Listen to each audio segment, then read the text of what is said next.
Hello dear friends, আশা করি ভালো আছেন সবাই। আর এখন যে গাণিতিক সমস্যাটির সমাধান নিয়ে আলোচনা করব, এটি 30তম বিসিএস প্রিলিমিনারি পরীক্ষায় এসেছিল।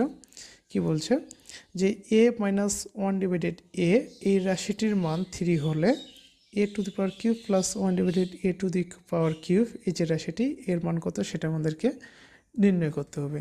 তাহলে এখানে যে রাশিটির মান দেওয়া রয়েছে সেটি হচ্ছে a-1 / a = 3।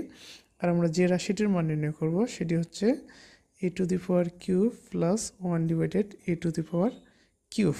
তো এই ধরনের গাণিতিক সমস্যাগুলোর সমাধান করার জন্য আমাদের যেটা করতে হবে, যে ঘনের যে সূত্রগুলো রয়েছে বা বর্গের যে সূত্রগুলো রয়েছে সেগুলো আমাদের মাথায় রাখতে হবে, যেন আমরা যে কোনো সময়ে একটি গাণিতিক সমস্যা দেখি যেন আমরা কোন সূত্রটি পড়বে সেটা অ্যাপ্লাই করতে পারি। তাহলে এখানে রাশিটি যে দেওয়া রয়েছে এটা হচ্ছে কি a⁴ প্লাস 1 / a⁴, মানে হচ্ছে কি এটিকে আমরা এভাবে লিখতে পারি, তাই না? যে a⁴ প্লাস 1 / a বলতে হচ্ছে b, তার মানে a⁴ প্লাস b⁴, আর a⁴ প্লাস b⁴ এটা সমান আমরা জানি a plus b whole cube minus 3ab into a plus b।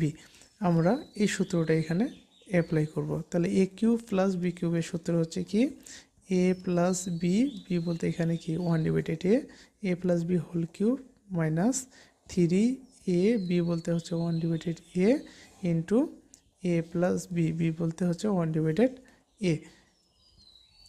এখানে a plus 1 / a whole cube a কেটে যায় minus 3 into a plus 1 / a।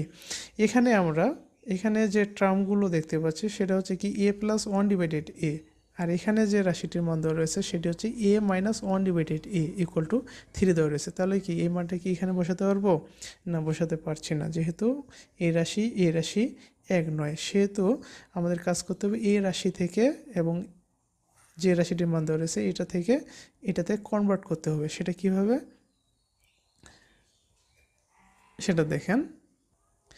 যেহেতু এখানে a প্লাস 1 / a রয়েছে সেহেতু আমরা একটা কাজ করি, এখানে a plus 1 / a whole square নেই। কি নেই? যেহেতু এখানে a প্লাস 1 / a রয়েছে সেহেতু এখানে আমরা a plus 1 / a whole square নেই। আর a plus b whole square এর সূত্র আমরা জানি, a প্লাস b হোল স্কয়ারের যে অনুসিদ্ধান্ত সেটা আমরা কি জানি, a minus b whole square plus